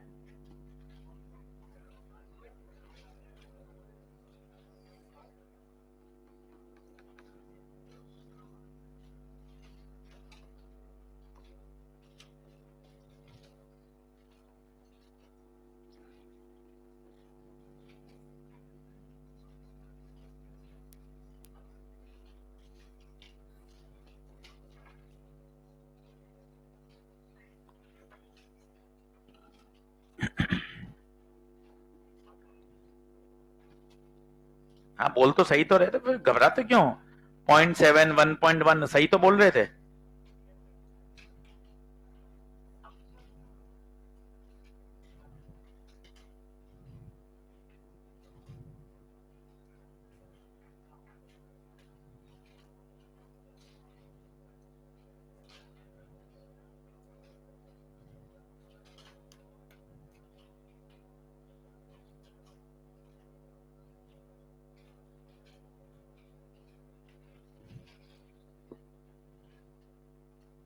बोला था फिर चुप हो गए। 1.1 और 0.7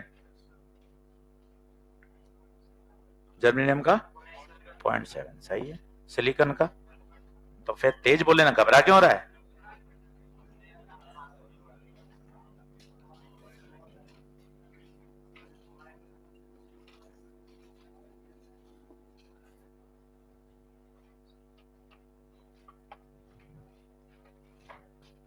ये गैप इंसुलेटर में 3 से ज्यादा होता है, सेमी में लेस देन 3 होता है, और हाँ इलेक्ट्रॉन वोल्ट ही तो है, इलेक्ट्रॉन वोल्ट लिख दिया मैंने, इलेक्ट्रॉन वोल्ट है, यहाँ इलेक्ट्रॉन वोल्ट ही लिखा है सब जगह। हाँ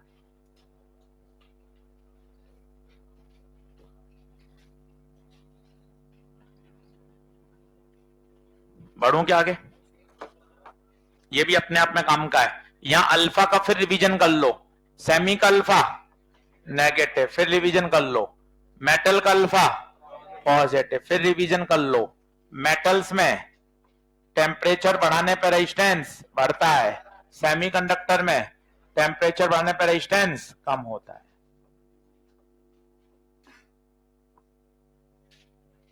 कौन सी बात नहीं आ रही बताओ। फॉरबिडन का शब्द इसलिए बताया आपको कि वो शब्द में बहुत मजा है। फॉरबिडन मतलब वर्जित, निषिद्ध, मनाही, मना, मतलब इलेक्ट्रॉन उस गैप में कभी पाया ही नहीं जाएगा। इस वाक्य से इतनी बढ़िया समझ आती है। हाँ यार, या तो इलेक्ट्रॉन फ्री होगा या बाउंड होगा। फ्री होगा तो कहां होगा, कंडक्शन में, और बाउंड होगा तो वैलेंस। हो गया ना काम।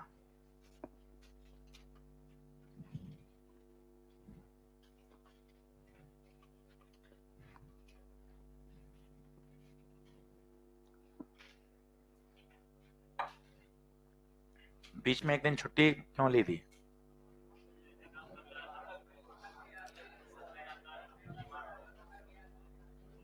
बढ़ू आगे।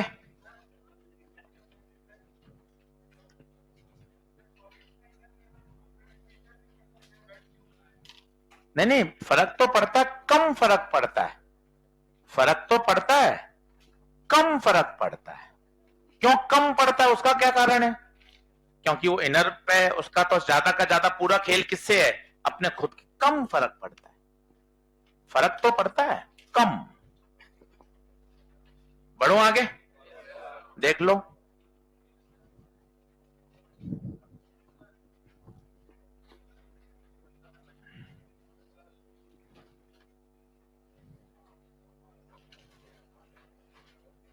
बनाना नहीं, सिर्फ इमेजेस, ताकि आपको फील आए। सब सिखा दिया मैंने बनाकर।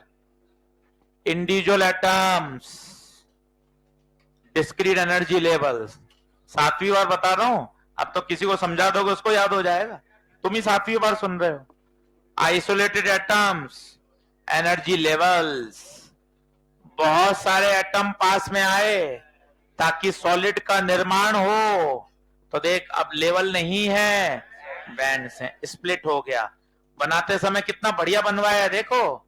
ये स्प्रेड कम है, ऊपर स्प्रेडिंग ज्यादा है। इमेजेस लंबे समय तक ध्यान रहती हैं, इसलिए इमेजेस। और मेहनत भी करी, ऐसा नहीं सीधा ही इमेज दिखा दी, डायग्राम बनाकर मेहनत भी कर ली। दोनों काम हो गए। अब देखो, energy band, valence band, conduction band और एनर्जी गैप। वैलेंस बैंड कौन सा होगा? देखो, energy of those electrons which are present in valence है, they are loosely bound, not free, loosely bound. क्योंकि आउटर मोस्ट वाला तो लूजली बाउंड होता है, 10वीं कक्षा से पढ़ रहे हो। Loosely bound, not free. Conduction में the group of energy levels correspond to those electrons which will jump from valence band to conduction band. They are which take parts in पूरा करंट इलेक्ट्रिसिटी। भाई conduction band नहीं तो पढ़ाया था, current flow क्यों करती है? Due to free electrons. वो पाए कहां जाते हैं? कंडक्शन बैंड में। हर बात एकदम जस्टिफाइड। ये देख, वैलेंस बैंड, कंडक्शन बैंड। ये भी मजा है, वैलेंस नीचे होगा, कंडक्शन ऊपर होगा, क्योंकि ऊपर ज्यादा एनर्जी है ना भाई। तीसरा देख, forbid energy gap, the energy separation between conduction band and valence band is called forbid energy gap. दोनों का गैप। ये क्या है? मिन मैक्स, आप समझ सकते हो। ये वैलेंस बैंड है, तो ये ऊपर वाला जो है इसे बोलते हैं वैलेंस बैंड का मैक्सिमम लेवल। ये क्या बोलते हैं? वैलेंस बैंड का। तभी तो बैंड बनेगा। बैंड का मतलब क्या होता है कि यार मेरे पास ना महीने के अंत में 70 रुपए से 90 रुपए के बीच में बचते हैं। बैंड का मतलब ही क्या होता है, एक लोअर लेवल और एक अपर। ऐसा हो महीने के अंत में 5 रुपए ही बचते हैं हमेशा, तो बैंड थोड़ी ना हुआ, वो तो डिस्क्रीट वैल्यू हो गई। ये है बैंड, 70 से लोअर 70, अपर 90, लोअर अपर। कंडक्शन बैंड का ये लोअर, कंडक्शन बैंड मिनिमम। अब बताइए अंतर, फॉरवर्ड एनर्जी गैप, बड़े लोग इसको ऐसे लिखते हैं, सीबी का तो मिन पर वीबी का, विद्वान लोग ऐसे लिखते हैं। चलते फिरते अपन अपन तो ऐसे बोल देते हैं, अरे दोनों का गैप, दोनों का गैप। विद्वान लोग और अच्छा बोलते हैं, अरे दोनों का गैप नहीं, गैप कहां से लेगा, तो बैंड है, उसका मिनिमा और इसका। पढ़े लिखे लोग ऐसे बोलते हैं। क्या बात सही है क्या? देख लो, जरूरत नहीं है, सारी बातें अपन ने समझ ली हैं, जो काम काम की बातें आपके दिमाग में सेट हैं, कहीं इसको नोट डाउन करने की आवश्यकता नहीं, पर पढ़ लिया। ये लिख लो बस चाहो तो, वैलेंस बैंड में क्या पाए जाते हैं, लूजली बाउंड फ्री इलेक्ट्रॉन्स, ये लिख लो। वैलेंस बैंड में loosely bound free electron, conduction band में फ्री इलेक्ट्रॉन्स। ये लाइन लिख लो जो मैं रेड पेन से मार्क कर रहा हूं।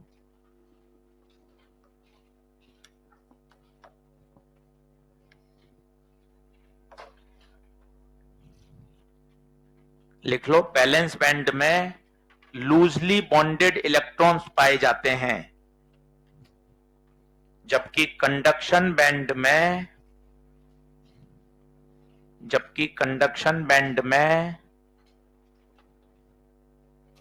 फ्री इलेक्ट्रॉन्स पाए जाते हैं। अब यहां दे रहा हूं 2 मिनट का ब्रेक, पन्ने पलट, तेरे मन में कोई भी प्रश्न आ रहा हो बिंदास पूछ। डांट डपट का मामला बंद है 5 मई तक, कोई डांट डपट नहीं है।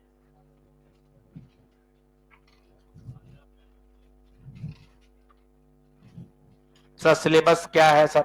सिलेबस सर हमें भी दिखाई दे रहा है, सेमी शुरू कर ही दिया है, सोमवार से थर्मल आ जाएगा, मॉडर्न आपने अंत में रखा है हम लोगों के लिए कि जिन्होंने पढ़ लिया है वो आराम से क्लास छोड़ सकते हैं, जिन्होंने नहीं पढ़ा है वो मैं उनको पूरा पढ़ाऊंगा। तो विजिबिलिटी आपको दिखाई दे रही है पूरी पूरी। 25 तारीख का पार्ट टेस्ट PT1 है, वो पूरा तैयार हो ही गया है, इलेक्ट्रो आ रहा है, करंट आ रहा है, कैपेसिटर आ रहा है, ग्रेविटेशन आ रहा है, बिल्कुल सब सेट चल रहा है, कहीं अपन को परेशान होने की जरूरत नहीं है। तो सिलेबस का झंडा इतना ऊपर नहीं करें, उसको नीचे ले आए, सही चल रहा है। काय को ऊपर चला के वैसे उठा रहे हो, सिलेबस सब सही है, काय को कर रहे हो? बायो का लॉजिक सीधा है, पिछले नवंबर दिसंबर जनवरी फरवरी में अगर आप छुट्टियां देखें तो हर टेस्ट के बाद एक एक छुट्टी हुई है ना सर? टेस्ट छुट्टी हमने दी क्या? नहीं, हमने नहीं दी, प्रशासन की तरफ से हुई। पहली 1 तारीख की छुट्टी हो गई, फिर अपने 26 जनवरी की छुट्टी है, तो ये सारी छुट्टियां मिलाएंगे तो 10 से 12 छुट्टियां होती हैं, तो 10-12 दिन तो भैया आगे सीधा सीधा है, जाना ही है, तो इसलिए है, बाकी कोई दिक्कत नहीं। और पूरा कराया जाएगा बायो का अच्छे तरीके से, इसकी आप जिम्मेदारी हम ले रहे हैं, कोई आपको परेशान नहीं होना है। जैसी स्लॉट फ्री होगा आप खुद समझो ना, यहां फिजिक्स हमें दिख रहा है कि खत्म हो जाएगा, तो फिजिक्स का खत्म होते वहां बायो शुरू करवा देंगे, सही बात है, इसलिए मत परेशान होइए। अब देख लो, अब सब देख लो, सब बना लिया, एक बार डायग्राम छाप लो, सिर्फ दिमाग में बना आपने लिया है। देखो, valence band, conduction band, gap 3 से ज्यादा, इंसुलेटर। ये देख भाई ने क्या लिखा है, एम्प्टी, भाई ने एम्प्टी लिखा है, होना भी चाहिए। इंसुलेटर में कोई फ्री इलेक्ट्रॉन होता ही नहीं है, तो कंडक्शन बैंड बिल्कुल खाली। इंसुलेटर का अल्फा नेगेटिव, डायमंड के लिए 6, ये भी लिख लो, कोने में फंसा लो, डायमंड के लिए एनर्जी गैप 6, इंसुलेटर में लिख लो। सर ये सारे नोट्स भी दे दोगे? हाँ दे दूंगा प्रिंटेड फॉर्म में, ELP के रूप में, जो जो स्लाइड्स हैं सब आपको और भी दे देंगे, दिक्कत क्या है? अभी नहीं दूंगा, अभी दूंगा तो लिखोगे ही नहीं, पूरा पढ़ाने के बाद दे दूंगा, क्योंकि हाथ से तो पूरा एक बार लिखा हुआ होना, मजा उसी में आता है। इसलिए आपने भी सीधा ये नहीं दिखाया, आप भी बड़ा होशियारी से खेलते हो, पहले खुद ने बनाए तीनों, नहीं तो हम चिल्लाते सर स्लाइड नहीं, स्लाइड सर बोलने का कोई स्कोप ही नहीं है, आपने पूरा लिख भी दिया और दिखा भी, नहीं तो सिर्फ sir sir sir slide sir, आप बहुत यूं टेक्निकली साउंड चलते हो, पहले पूरे हाथ से लिख दिया फिर वो दिखा रहे हो। सीक्वेंस सेट है ये देख, सेमीकंडक्टर, सेमीकंडक्टर का बैंड गैप 3 से कम, सेमीकंडक्टर का अल्फा नेगेटिव, जर्मेनियम के लिए 0.7, सिलिकॉन के लिए 1.1, फॉरबिडन। हाँ भैया, किसका बड़ा कर दे, जगह की कमी थी। सही, लेंथ छोटा क्यों है?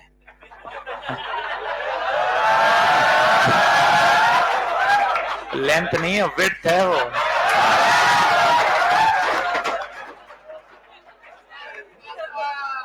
चलो कोई बात नहीं, मैं उसकी भावना में समझ गया था, तुम क्यों समझ रहे हो?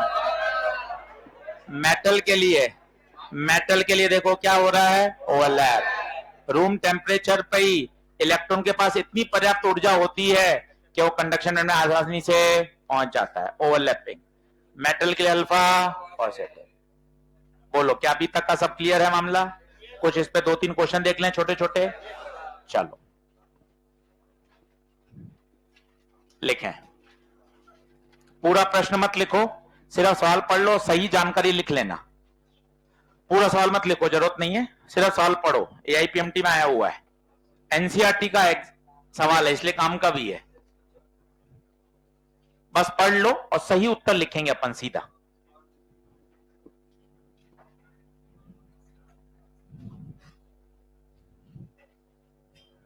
पढ़ लो, पूरा प्रश्न मत लिखो, सिर्फ पढ़ लो 2 बार 3 बार।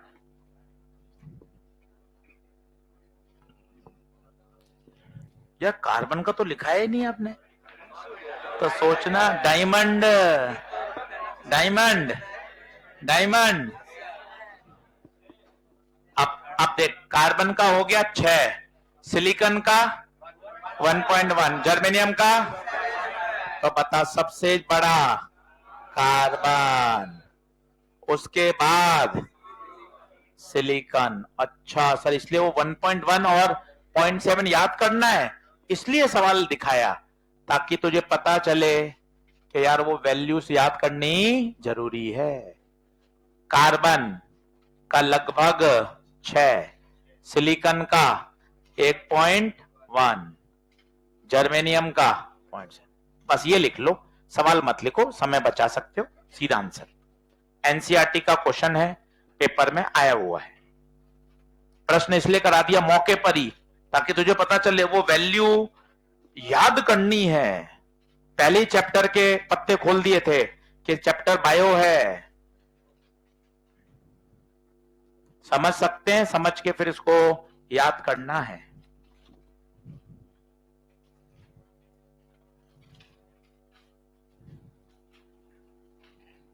पांच का समझौता हुआ है, फिर 3 से 5 कर दिया आपने, 6। अच्छा हाँ, एनसीईआरटी मिला के, ठीक है ठीक है ठीक है। बोलो क्या ये ठीक है? कार्बन, सिलिकॉन और जर्मेनियम। अब लिखिए, हेडिंग डालिए, इंट्रिंसिक सेमीकंडक्टर। अब यहां से चैप्टर थोड़ा इंटरेस्टिंग है, इंट्रिंसिक सेमीकंडक्टर।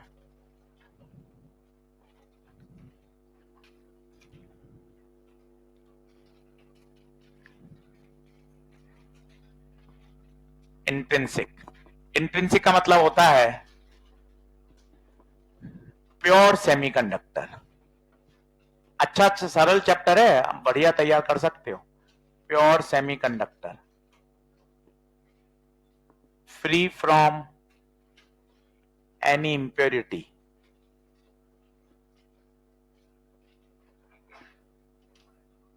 एग्जाम्पल्स,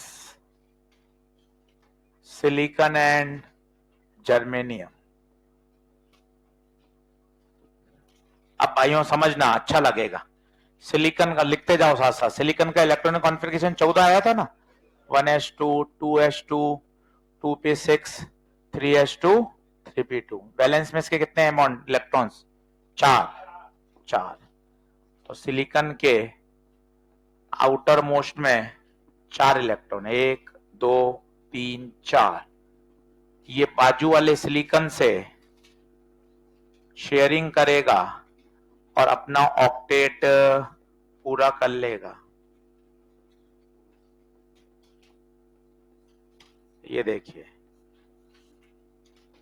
4 खुद के और 4 बाजू वाले के कोवेलेंट बॉन्ड बना लिया, बढ़िया, ऑक्टेट पूरा हो गया। ऑक्टेट समझते हैं? ऑक्टेट पूरा हो गया।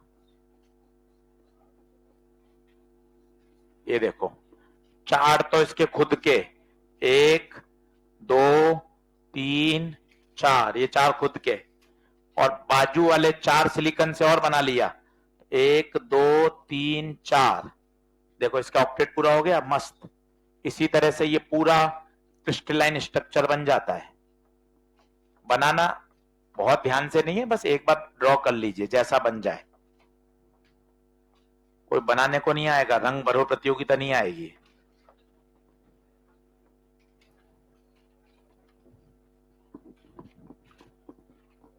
अब मजे की बात सुनना, पहली जबरदस्त बात, एट 0 केल्विन क्या होता होगा? याद करो, 0 केल्विन, 0 केल्विन मतलब टेम्परेचर 0। मैंने अभी आपको थर्मल एनर्जी बताई थी, चलते फिरते, हाफ के टी। सोच, टी 0 तो थर्मल एनर्जी मतलब किसी भी इलेक्ट्रॉन का मोशन नहीं हो रहा, सारे इलेक्ट्रॉन का मोशन फ्रीज हो चुका है, सारे इलेक्ट्रॉन का मोशन फ्रीज हो चुका है। और सोचिए, जब इलेक्ट्रॉन के पास थर्मल एनर्जी ही नहीं है तो क्या वो कंडक्शन बैंड में जा पाएंगे क्या? All electrons are busy in making covalent bonds, क्योंकि ऊपर जाने के लिए ऊर्जा की आवश्यकता होती है। ऊर्जा तो है ही नहीं, क्योंकि तापमान कितना केल्विन है। अगला वाक्य बहुत जबरदस्त है, समझ में आए तो बताइएगा। All semiconductor behave as a insulator at 0 kelvin. बड़ा जबरदस्त वाक्य है भाई साहब, समझ में आए तो बताएं।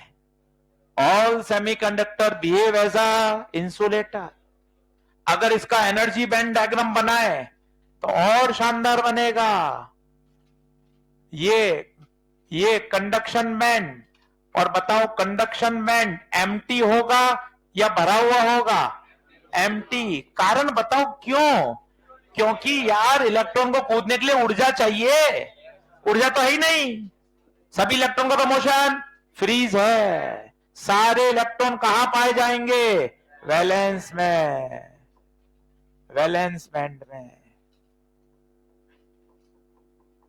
समझो।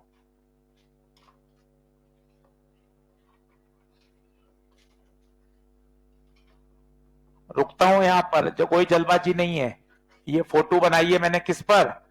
0 केल्विन।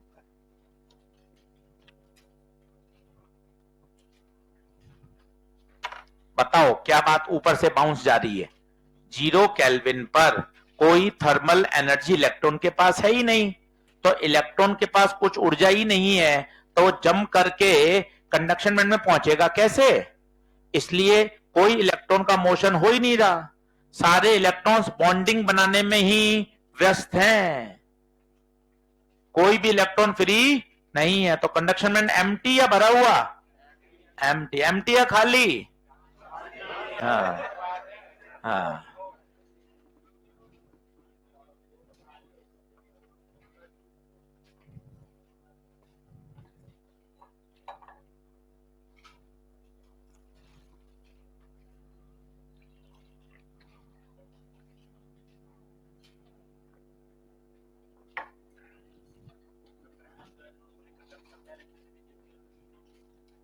मेटल, मेटल में तो क्या होता है, 0 केल्विन की अगर बात करेंगे तो एक ऐसा तापमान जब वो बिल्कुल उसका रेजिस्टेंस 0 हो जाता है तो सुपर कंडक्टर कहलाता है।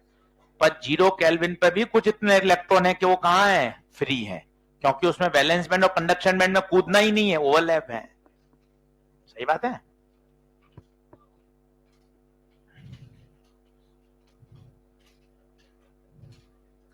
मिटाऊं क्या? अभी ट्विस्ट है कहानी में। 0 केल्विन में काम तो नहीं होता, काम तो रूम टेम्परेचर पे लाते हैं अपन। अब रूम टेम्परेचर पे क्या होगा वो दमदार है, वो सुनना 2 बार 3 बार, और कल यहीं से कहानी फिर शुरू होगी, सुनना। ये कब का चित्र है? 0 kelvin. All electrons are busy in making covalent bond, all motion of the electrons पूरा फ्रीज है, कोई भी इलेक्ट्रॉन कंडक्शन बैंड में, सभी सेमीकंडक्टर क्या बन चुके हैं? इंसुलेटर। बताए क्या दिमाग में बात घुसती है? अब बात करते हैं रूम टेम्परेचर पे। रूम टेम्परेचर पर इलेक्ट्रॉन के पास ऊर्जा आई और वो ऊर्जा पाके कहां पहुंच गया? कंडक्शन बैंड में। अब कहानी में ट्विस्ट है, कंडक्शन बैंड में पहुंच तो गया, यहां क्या क्रिएट हो गई? एक वैकेंसी। यहां क्रिएट, दोनों चित्र साथ साथ बना रहा हूं, यहां क्रिएट हो गई वैकेंसी। ये इलेक्ट्रॉन कहां पहुंच गया? कंडक्शन बैंड में, यहां वैकेंसी। इस वैकेंसी को बोलते हैं होल। क्या बोलते हैं? रूम टेम्परेचर पर इलेक्ट्रॉन जंप करके कंडक्शन बैंड में चला गया, बोलो हाँ है, कंडक्शन बैंड में चला गया। अब वैलेंस बैंड में जो जगह बच गई, दोनों चित्रों से दिखाई दे रहा हो तो मजा आए, ये जगह बच गई। अब इस जगह को भरने के लिए ये वाले electrons, bonded electrons, free electrons नहीं, बॉन्डेड इलेक्ट्रॉन्स क्या करते हैं? जंप। ये वाला जंप किया यहां, तो पता क्या होगा? यहां तो इलेक्ट्रॉन आ गया, यहां क्या बन गई? वैकेंसी। इस वैकेंसी को भरने के लिए ये वाला जंप किया, यहां क्या बन गई? वैकेंसी। इसको भरने के लिए ये वाला जंप किया, यहां क्या बन गई?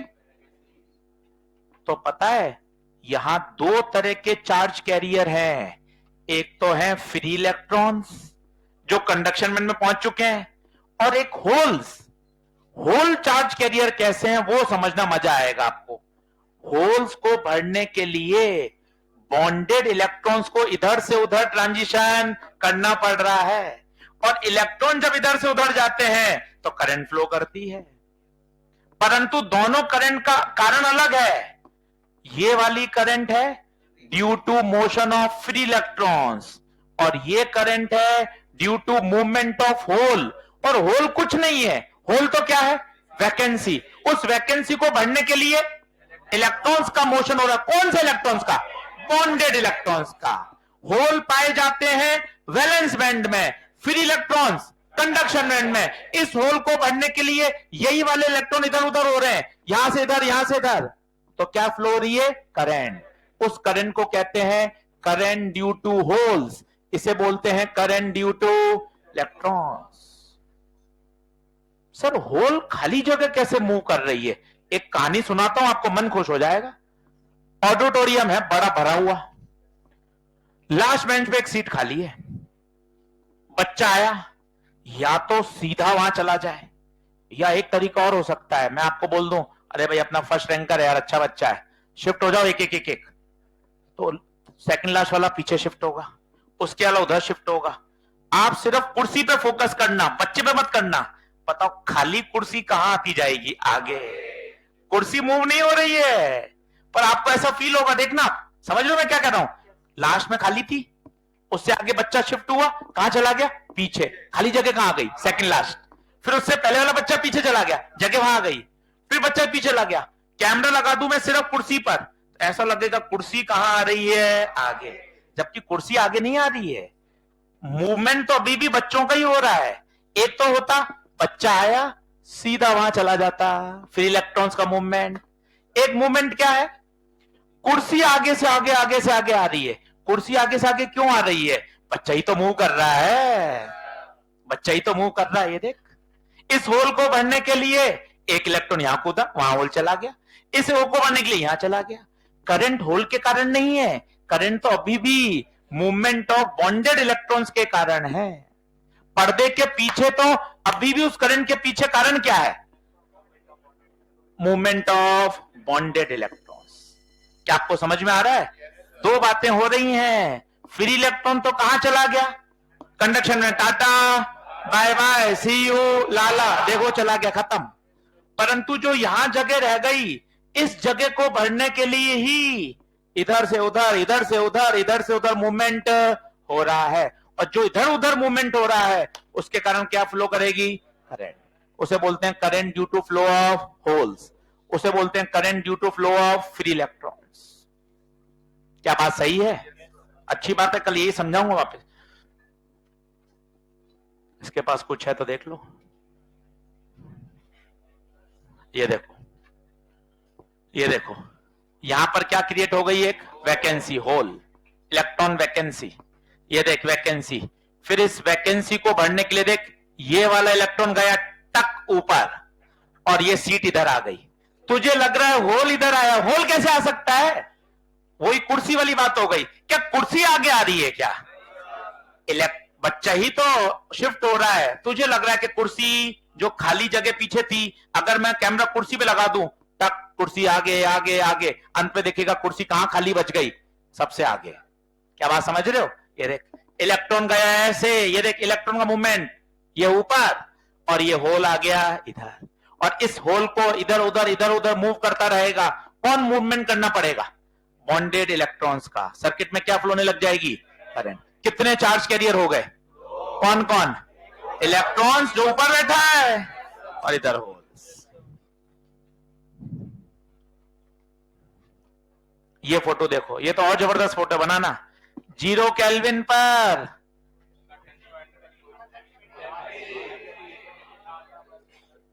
खाली, रूम टेम्परेचर पर कुछ पहुंच गए। और मजे की बात, गिनती भी ध्यान रखिए, 4 है तो 4 ही होंगे। हाँ यार, ये बात भी सही है। इंट्रिंसिक सेमीकंडक्टर में नंबर ऑफ इलेक्ट्रॉन्स और नंबर ऑफ होल्स हमेशा बराबर ही तो होंगे। कैसे सर? 4 ऊपर गए तो पीछे जगह कितनी छूटी? सारी तो छूटी भाई। इंट्रिंसिक में एनी बराबर, ऑपरेटर भैया ने बिल्कुल गिनती करके अच्छा डायग्राम बनाया है। 4 जगह खाली छोड़ी है, 4 ही ऊपर पहुंचा है। देख लो, ये कब का फोटो है? 0 केल्विन। ये कब का? बना लो, पूछा गया है, बना लो। ये वाला तो बना चुके, शायद उधर वाला तो 0 वाला बना चुके हो गया बच्चों, मेरे बच्चों, मेरे बच्चों, 0 वाला ये बना, रूम वाला बना लो।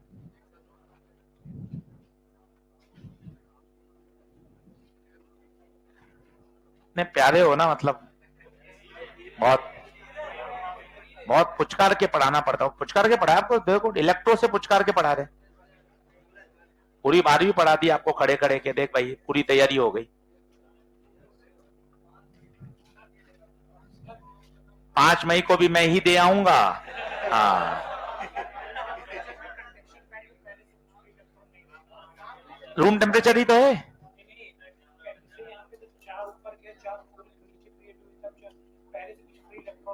वो यही तो वाले होते हैं फ्री इलेक्ट्रॉन्स, यही तो होते हैं, यही तो जम करके जाते हैं। पहले से तो कुछ भी होता ही नहीं, यही तो जम करके जाएंगे। वैलेंस वाले ही तो कंडक्शन में जाते हैं हमेशा।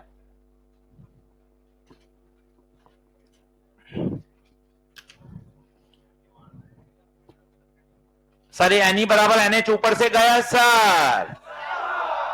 एनी कौन है? Any number of electrons, NH। और इंट्रिंसिक में क्या दोनों बराबर होंगे? जितने इलेक्ट्रॉन्स ऊपर जाएंगे उतनी तो वैकेंसी आएगी। तो Ni बराबर NH बराबर Ni। Ni का मतलब होता है number of charge carrier in intrinsic.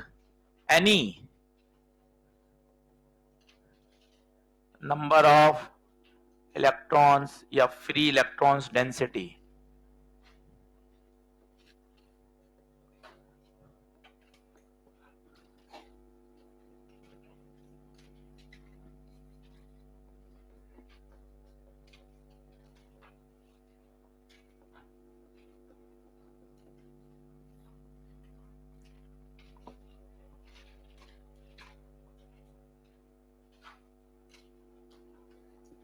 तो करंट फ्लो कराने का जिम्मेदार कौन कौन है? Electrons and holes. और अच्छा बोलो, फ्री इलेक्ट्रॉन्स एंड होल्स। और अच्छा बोलो, free electrons found in conduction band and holes found in valence band. और बढ़िया लैंग्वेज आ जाएगी, बेहतर शब्द बोलते जाओ भाई। मोटा शब्द तो यही है, इलेक्ट्रॉन और होल। और अच्छा बोलो, इलेक्ट्रॉन है फ्री इलेक्ट्रॉन्स। और अच्छा बोलो, free electrons found in conduction band, holes found in valence band. जितने अच्छे शब्द बोलते जाओगे सब्जेक्ट नेक्स्ट लेवल पे चला जाएगा।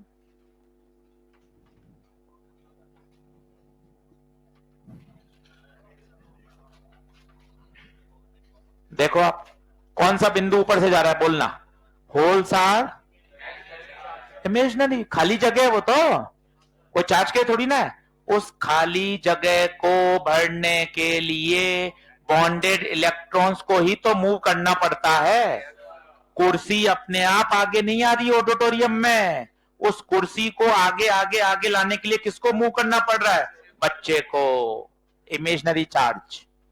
होल कॉरस्पॉन्ड टू वैकेंसी और deficiency of valence electrons. Valence electron की कमी खाली हो गई तभी तो क्या बना, holes. The charge on holes can be assumed equal to electron charge but positive. हाँ स्वाभाविक है, जब इलेक्ट्रॉन लूज कर देगा तो वहां पे चार्ज पॉजिटिव आएगा, ये तो पढ़ा हुआ है। Holes are always present in, मस्त बातें लिखी हुई हैं। It is also a charge carrier in semiconductor. ये अच्छा पॉइंट है। Mobility of hole is always less than mobility of, कारण सुनना मजा आएगा। इलेक्ट्रॉन तो फ्री है जो कंडक्शन बैंड में मस्ती से घूम रहा है, जबकि इस होल को मूव करने के लिए बॉन्डेड इलेक्ट्रॉन्स को मूव करना पड़ता है। तो बॉन्डेड इलेक्ट्रॉन्स की मोबिलिटी कम होती है, फ्री इलेक्ट्रॉन्स की mobility, mobility of hole is always less than the mobility of. सारे बिंदु काम के, छो छाप लो। प्रॉपर्टीज ऑफ होल सारे छाप लो। प्रॉपर्टीज ऑफ होल, एनआई है इंट्रिंसिक चार्ज कैरियर्स, उसको इंट्रिंसिक बोल देते हैं, कल वापस सिखा दूंगा।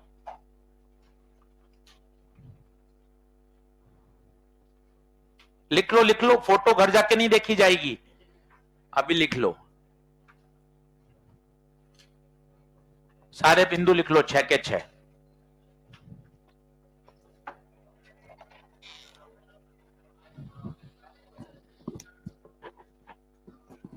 पीछे क्या करते हैं?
गुड आफ्टरनून बेटा, क्या हाल है? बढ़िया सब लोग?